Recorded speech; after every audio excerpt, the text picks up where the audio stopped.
चलिए साथियों, अब हम लोग देखते हैं जीएस का सॉल्यूशन। तो आपके पास जो क्वेश्चन नंबर 41 था, एक साइड आपको राज्य दिए गए थे और दूसरी साइड आपको राजधानी दी गई थी। ठीक है, तो यहाँ पर आप लोगों को मिलान करना था। जैसे मणिपुर की जो राजधानी है वो क्या है, आपका इम्फाल है भाई। क्या है, इम्फाल हो गई। ठीक है, नागालैंड की आपकी कोहिमा हो गई, और सिक्किम की गंगटोक, और त्रिपुरा की अगरतला। ठीक है, तो यहाँ पर जो ऑप्शन हो जाएगा आपका ए का 2। ठीक है, ए का 2, बी का 1, सी का 4 और डी का 3। ऑप्शन नंबर आपके पास क्या हो जाएगा, बी यहाँ पर हो जाता। ठीक है, उसके अलावा आप लोगों को एक और ध्यान रखना है, मिजोरम। ठीक है, कि मिजोरम की राजधानी कहाँ पर है, तो वो आपका कहाँ है, आइजोल है। ठीक है, ये ध्यान रखना। अक्सर बच्चा क्या होता है, इम्फाल और उसमें आपका मिजोरम में क्या हो जाता है, कंफ्यूज होता है। तो जहां आपको ये जॉल दिखे ना, तो वहाँ मिजोरम है। ठीक है, तो इस साउंड से आप लोग इसे याद रख सकते हैं।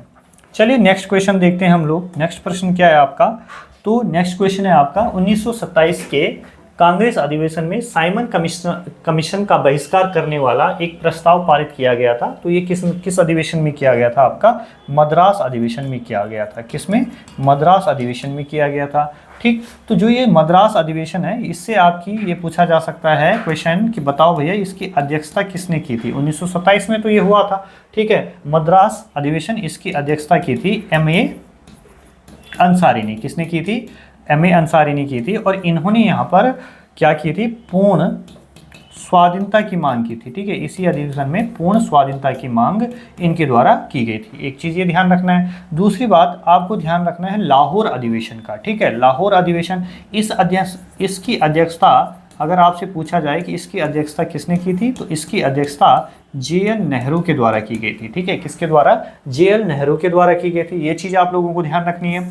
और इसमें यहाँ पर ध्यान रखना है, यहाँ पे पूर्ण स्वाधीनता की मांग की गई थी और यहाँ पर पूर्ण स्वराज, देखिए टर्म्स पे आप लोग बिल्कुल ध्यान देंगे। पूर्ण स्वराज की मांग J.L. नेहरू के द्वारा लाहौर अधिवेशन में की गई थी। कब, 1929 में अधिवेशन हुआ था। कब हुआ था, 1929 के अंदर ये हुआ था। उसके अलावा यहाँ पर लखनऊ अधिवेशन की बात करें तो पहली बात तो ये हुआ कब था, 1916 में। ठीक, और इसकी जो अध्यक्षता की थी वो किसने की थी, अंबिका चरण मजमूदार के द्वारा इसकी अध्यक्षता की गई थी। ठीक, जिसमें आपका नरम दल व गरम दल एक हुए थे। ठीक, और दूसरा जो आपका मुस्लिम लीग समझौता यहाँ पर हुआ था। ठीक है, मुस्लिम लीग के साथ समझौता यहाँ पर हुआ था। ये आप लोगों को यहाँ पर ध्यान रखना है। अब देखिए यहाँ पर कानपुर अधिवेशन भी आया भाई। ठीक है, कि इसमें क्या हुआ था, कानपुर अधिवेशन। तो कानपुर अधिवेशन में जो कि आपका 1925 में हुआ था, यहाँ पर सरोजनी नायडू, ठीक है, सरोजनी नायडू जो हैं वो पहली भारतीय महिला थी जो कांग्रेस की क्या बनी थी, अध्यक्ष बनी थी। ठीक, तो ये चीज़ें आप लोगों को ध्यान रखनी एग्जाम पॉइंट ऑफ व्यू के नज़रिए से। ठीक, आगे देखेंगे MS-DOS क्या है, तो ये एक कमांड ड्राइवन है।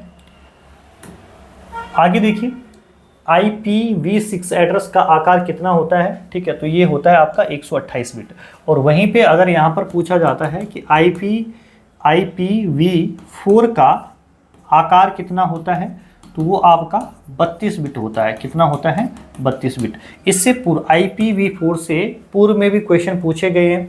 तो आप लोगों को ध्यान रखना है कि इसमें एक तो 0 से 255 तक की संख्या होती है भाई। ठीक, और इसमें कितने होते हैं, 4 समूह में। ठीक है, 4 अंकों का समूह होता है। ठीक है, 4 अंकों का समूह होता है इसमें। ठीक, 4 अंकों का समूह मतलब 4 जो अंक है वो 4 समूह में होते हैं। 4 समूह में किस प्रकार से होते हैं, 173, ठीक है, जैसे डॉट लगा लिया, फिर 255, 0, ठीक है, 0 और 14।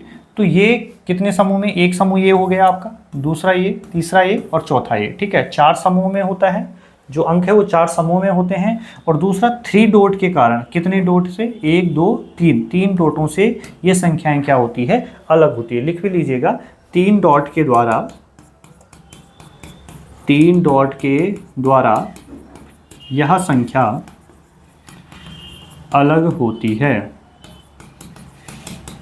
अलग होती है। क्लियर है? चलिए, इतना आप लोगों को ध्यान रखना है। आगे देखिए, भारत का पहला समाचार पत्र कौन सा था?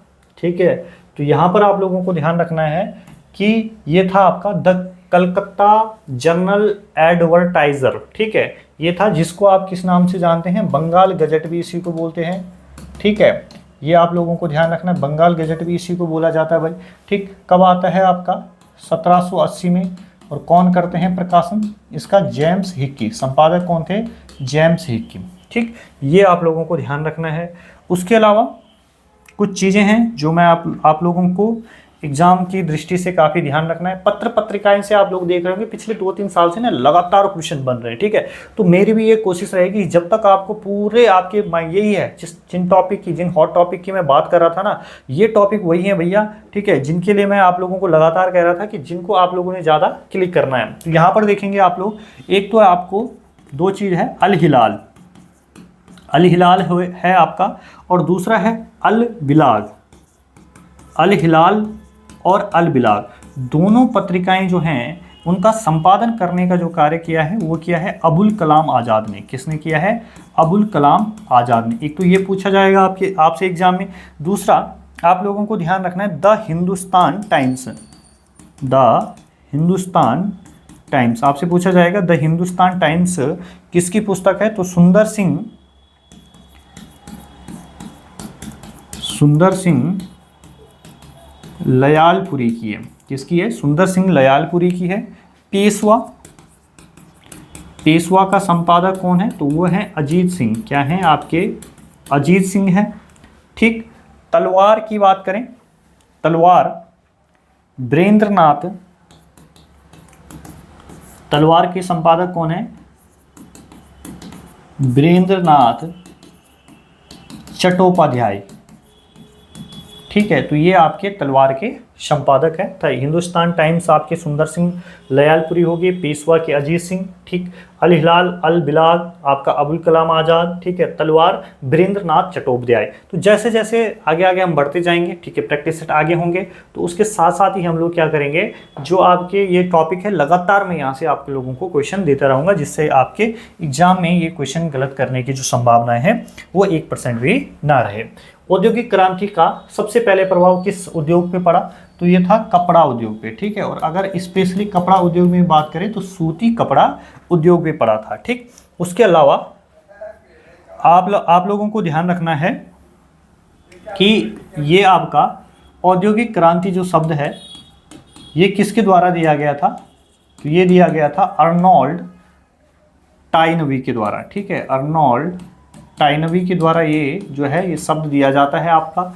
उसके अलावा औद्योगिक क्रांति जो है इसकी शुरुआत जो है ये कहाँ पर हुई? ठीक है, तो ये सबसे पहले आपका इंग्लैंड में हुई। कहाँ पर हुई? इंग्लैंड में।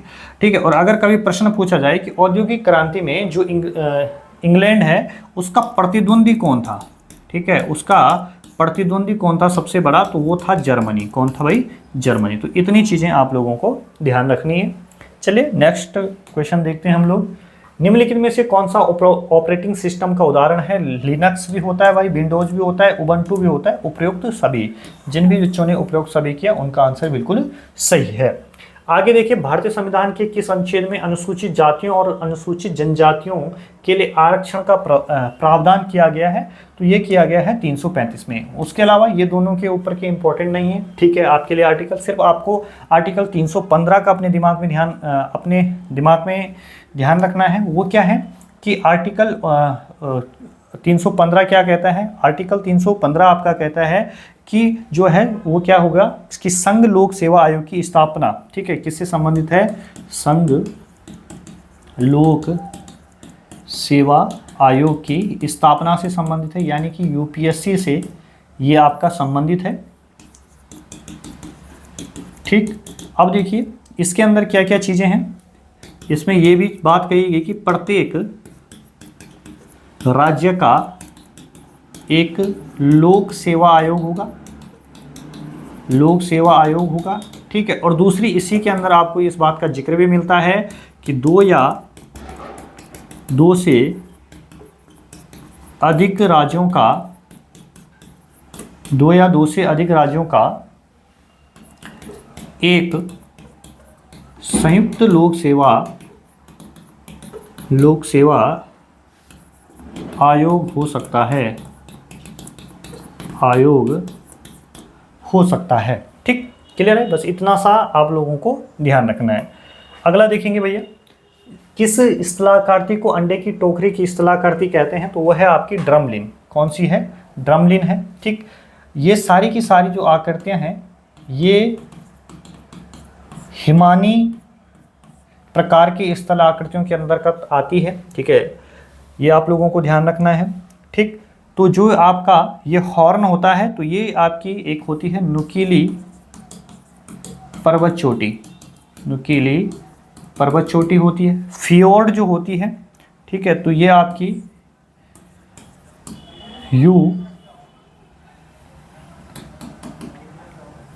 फियोर्ड क्या होती है? आपका यू आकार की आकृति होती है, ठीक है। तो आपसे पूछा भी जाए तो वी आकार की जो घाटी बनती है वो नदियों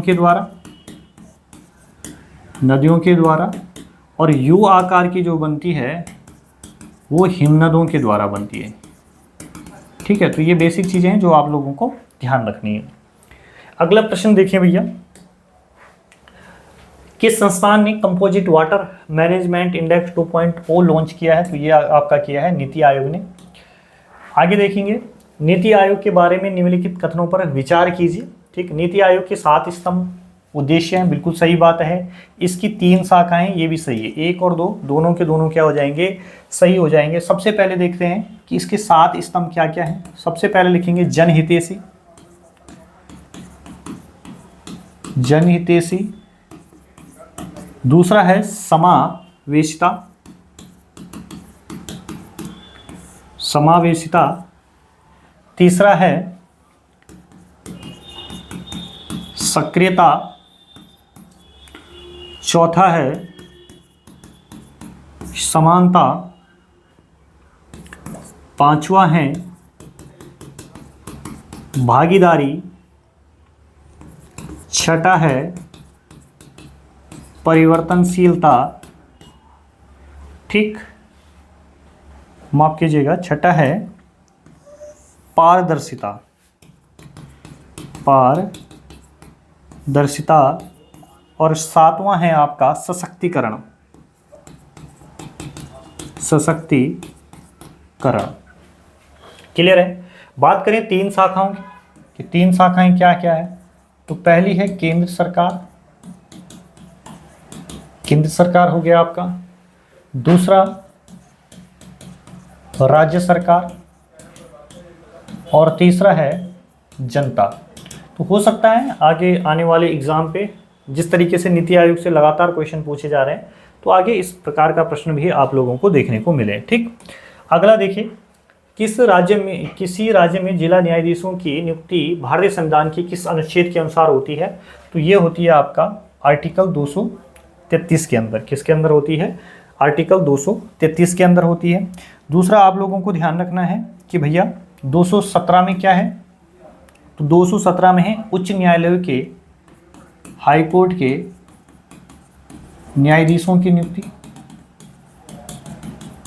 पहले भी मैं ये चीज़ बता चुका हूँ, बहुत इंपॉर्टेंट है, ठीक है। ये आपको ध्यान रखना है। आर्टिकल 214 ये भी पता होना चाहिए। इसमें क्या है, ठीक है, किसी प्रत्येक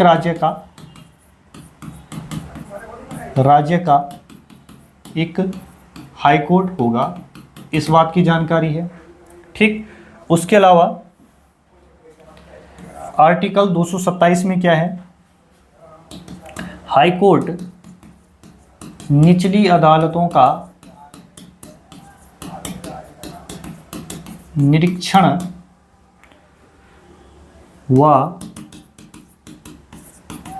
निर्देशन, या हाई कोर्ट को निचली अदालतों के निरीक्षण व निर्देशन का अधिकार प्राप्त है। ठीक, और ये आप लोग 233 आपका हो गया। ठीक, आर्टिकल 248 की अगर हम बात करें तो इस पे क्या है कि जो विषय संघ सूची, राज्य सूची व समवर्ती सूची के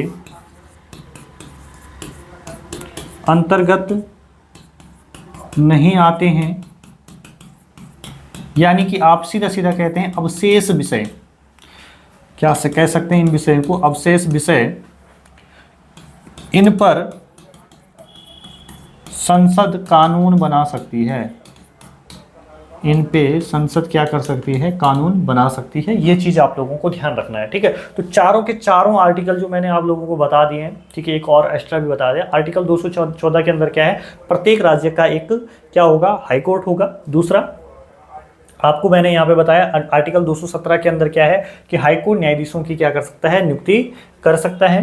ठीक, मतलब क्या, माफ कीजिएगा, अनुच्छेद 217 में क्या है, हाई कोर्ट उच्च न्यायालय के न्यायाधीशों की नियुक्ति संबंधी प्रावधान है।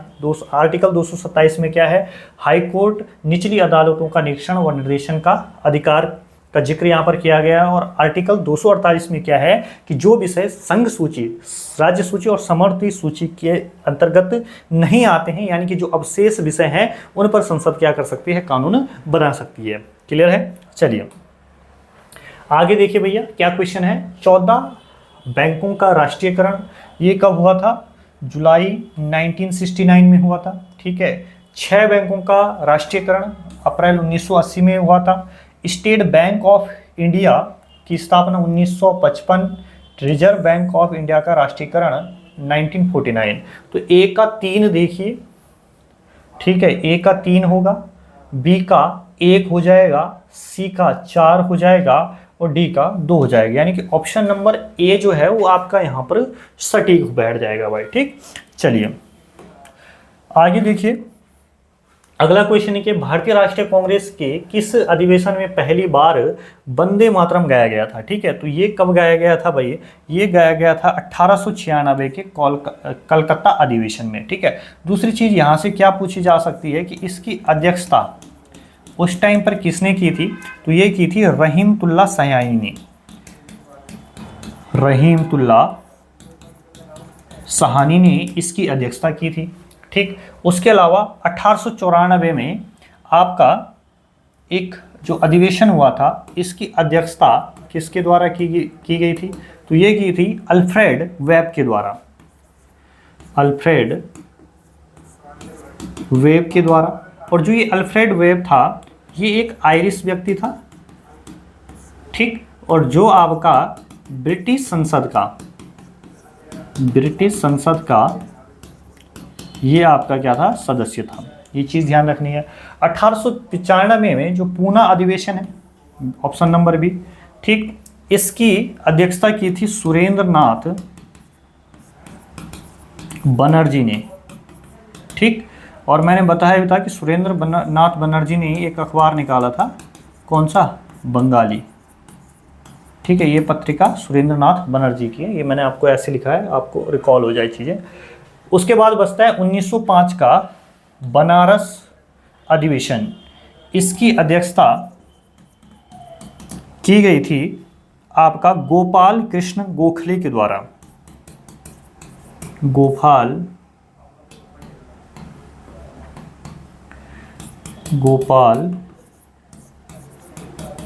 कृष्ण गोखले के द्वारा।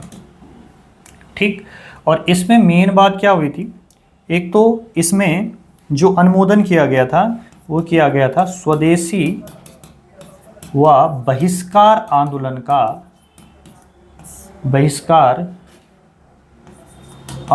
का अनुमोदन इसमें हुआ था। ठीक है, ये चीज़ें आप लोगों को ध्यान रखनी है। तो आप लोगों को ध्यान रखना है कि ये चारों के चारों जो अधिवेशन हैं वो मैंने आप लोगों को यहाँ पर बता दिए। तो एक एक करके ये चीज़ें नोट डाउन करना, अगली बार अगला क्वेश्चन आएगा तो अगले अधिवेशनों के बारे में बताएंगे। ठीक, उसके बाद देखिए महानदी डेल्टा क्षेत्र में कौन सा राष्ट्रीय उद्यान स्थित है। ठीक, तो ये होगा आपका भितरकनिका राष्ट्रीय उद्यान, जो कि आपका कहाँ पर है, ओडिशा में है। कहाँ पर पड़ता है आपका, ओडिशा में। काजीरंगा की बात करें तो ये असम के अंदर है। गिर आपका गुजरात में हो गया, ठीक। सुंदरवन आपका पश्चिम बंगाल में हो गया, ठीक। ये आप लोगों को ध्यान रखना है। जो गिर राष्ट्रीय उद्यान है, इसके संदर्भ में आप लोग एक चीज़ लिख सकते हैं कि ये एशियाई शेर के लिए प्रसिद्ध है। काजीरंगा के बारे में आपको पता है, एक सींग वाला गैंडा, ठीक। ये आप लोगों को ध्यान रखना है, ठीक। सुंदरवन ये आपका, इधर आपको बंगाल टाइगर आप लोगों को देखने को मिलते हैं। चलिए नेक्स्ट क्वेश्चन देखते हैं। ये क्या कर दिया भाई, ये तो चीज़ छोटा ही कर दिया ना। चलिए सही मिलान कीजिए, फिर भी आप लोग देख लीजिए। प्रधानमंत्री फसल बीमा योजना 13 जनवरी 1916, ठीक है। स्टार्टअप योजना 16 जनवरी 2016। प्रधानमंत्री उज्ज्वला योजना 1 मई 2016 की। उड़ान योजना 27 अप्रैल 2017 की है, ठीक है। ये चारों के चारों क्या हो जाएंगे, सही हो जाएंगे, ठीक। दिख रहा होगा, इतना तो दिख ही रहा होगा आप लोगों को, ठीक है। अगर लिखना है तो लिख लेता हूँ दोबारा, वैसे ज़रूरत नहीं है। फसल क्या है, प्रधानमंत्री फसल बीमा योजना 13 जनवरी 2016 की है। स्टार्टअप इंडिया, ये आया है एग्जाम में, 16 जनवरी 2016 की है। प्रधानमंत्री उज्ज्वला योजना 1 मई 2016 की है। उड़ान योजना 27 अप्रैल 2017 की है। चारों के चारों कथन यहाँ पर क्या है, सही है, ठीक। चलिए नेक्स्ट प्रश्न की तरफ देखते हैं। भारत का पहला राज्य कौन सा है जिसने समर्पित सेमीकंडक्टर नीति को लागू किया है, तो वो कौन है, गुजरात है भाई। आगे देखेंगे, निम्नलिखित में से किस पोर्ट में जिसका उपयोग इनपुट आउटपुट डिवाइस को कनेक्ट करने के लिए किया जाता है, डेटा जो है आपका 400 से 800 मेगाबिट प्रति सेकंड पर यात्रा करता है, तो वो कौन सा है आपका, फायरवॉल जो फायर वायर पोर्ट है, ठीक है। कौन सा होता है, फायर वायर पोर्ट होता है, ठीक। उसके अलावा ये आपका PS2 पोर्ट क्या काम करता है भाई, तो ये माउस और कीबोर्ड और माउस को कनेक्ट करता है, ठीक है। कीबोर्ड व माउस को कनेक्ट करने का काम करता है, ठीक। उसके अलावा USB पोर्ट, ये जो आपका USB पोर्ट है, तो ये आपको पता है जनरली आजकल तो इससे माउस कीबोर्ड, ठीक है, आपकी डाटा केबल हो गई, ठीक है। उसके अलावा आपका ये हो गया, ठीक, पेन ड्राइव हो गई, इसके लिए प्रयोग में आता है, ठीक। VGA पोर्ट की बात करें तो VGA पोर्ट क्या करता है, CPU व मॉनिटर के बीच वीडियो सिग्नल को ट्रांसफ़र करता है, वीडियो सिग्नल को ट्रांसफ़र करता है, ठीक। ये चीज़ें आप लोगों को ध्यान रखनी है। आगे देखेंगे कि जलोढ़ मृदा भारत की सबसे उपजाऊ मृदा है। इस मिट्टी में नाइट्रोजन, फास्फोरस और ह्यूमस की कमी होती है। दोनों सही है, लेकिन कारण आर जो है एक ही व्याख्या नहीं करता है, ठीक। चलिए आगे देखेंगे, लाइन ब्रेक के लिए शॉर्टकट कुंजी कौन सी होती है भैया, ठीक है। लाइन ब्रेक के लिए पूछ रहा है तो शिफ्ट प्लस एंटर होती है। कौन सी होती है, शिफ्ट प्लस एंटर होती है। जबकि कंट्रोल प्लस एंटर, ये अभी आपका पुलिस वाले एग्जाम में आया भी था, तो ये किसके लिए होता है, तो ये आपका पेज ब्रेक के लिए होता है। किसके लिए होता है, पेज ब्रेक के लिए होता है। ऑल्ट प्लस शिफ्ट का जो प्रयोग होता है तो वो किसके लिए होता है भाई, ऑल्ट प्लस शिफ्ट का अगर आपसे पूछा जाए तो ये आपका होता है, कीबोर्ड की भाषा चेंज होती है। इससे क्या होता है, कीबोर्ड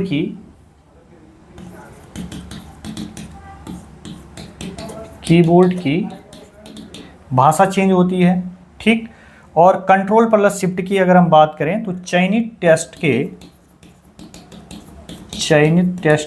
के केस को बदलने के लिए इसका प्रयोग होता है।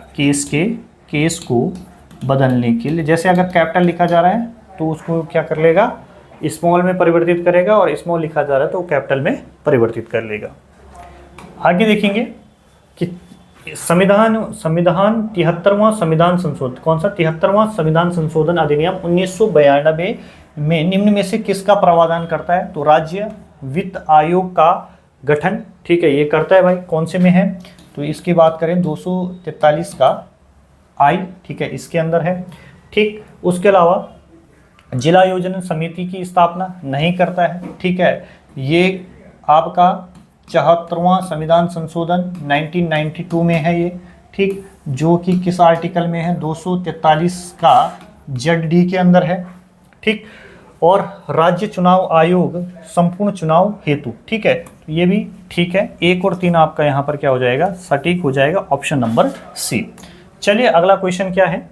अगला क्वेश्चन, एक साइड आपको स्थान के नाम दिए गए हैं और दूसरा संबंध संस्कृति। सोहन में आपका पुरापाषाण हो गया, बृजभूम में नवपाषाण, रंगपुर में ताम्रपाषाण और आदिस लनूर में महापाषाण। 1 2 3 4 यहाँ पर आपके सही हैं। ठीक, किसने कहा था हमें मर्दों की तरह खुलकर कहना चाहिए कि हम अपनी मज्जा तक राजभक्त हैं, हमें अंग्रेजी राज्य से हुए फायदों का ज्ञान है। तो ये कथन आपका दादा भाई नौरोजी का था। ठीक, यूएस, अगला क्वेश्चन देखिए, यूएस ओपन 2024 में महिला एकल की उपविजेता कौन रही है, तो ये रही है जेसिका पैगुला। कौन रही है, जेसिका पैगुला रही भाई। आगे देखेंगे, स्पैरो पॉइंट किस उद्योग के लिए विख्यात है, तो ये इस्पात निर्माण एवं जलयान निर्माण उद्योग के लिए आपका फेमस है।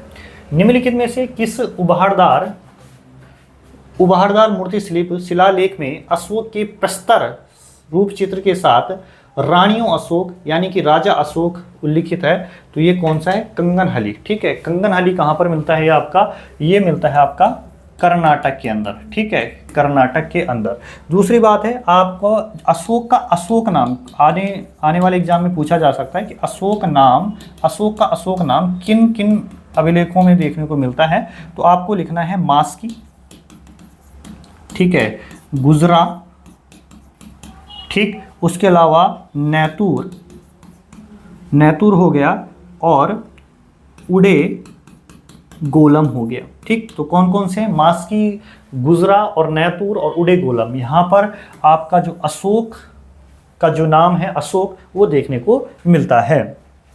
चलिए अगला क्वेश्चन देखेंगे हम लोग, क्या है, पेज ब्रेक का कार्य क्या है, तो पेज ब्रेक क्या करता है, यह कर्सर की वर्तमान स्थिति से पृष्ठ को तोड़ता है और कर्सर के दाईं ओर के डेटा को अगले नए पृष्ठ पर ले जाता है। बिल्कुल सही है, और ये मैंने आपको बताया भी। इसके लिए कौन सी शॉर्टकट की का प्रयोग किया जाता है, Ctrl+A का प्रयोग इसके लिए किया जाता है। ठीक, अगला देखेंगे, अगला क्वेश्चन क्या है, चंद्रमा के सदृश, यहाँ पे सदृश होना था, दिखाई देने वाला ग्रह कौन सा है, तो ये कौन सा ग्रह है आपका, ये है आपका बुध। ठीक, अगला क्वेश्चन देखेंगे, वह न्यूनतम अधिकतम आयु कितने वर्ष है जिसमें कोई अभिदाता अटल पेंशन योजना के लिए योजना में सम्मिलित हो सकता है, तो 18 वर्ष और अधिकतम है 40 वर्ष। ठीक है, तो सबसे पहले यही पूछा जाता है, ये योजना शुरू कब हुई, तो 9 मई 2015 को। ठीक, ये भी आप लोगों को यहाँ पर ध्यान रखना है। अगला देखेंगे, अगला क्या है, सुकन्या समृद्धि योजना क्या है, तो बालिकाओं के लिए एक छोटी जमा योजना ये आपका है।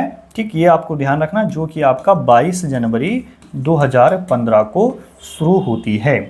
ठीक, तो इतनी चीज़ें जो है ये आप लोगों को ध्यान रखनी। ये आपका जीएस का सॉल्यूशन था। ठीक है, इसके बाद हम लोग रीजनिंग का सॉल्यूशन देखेंगे।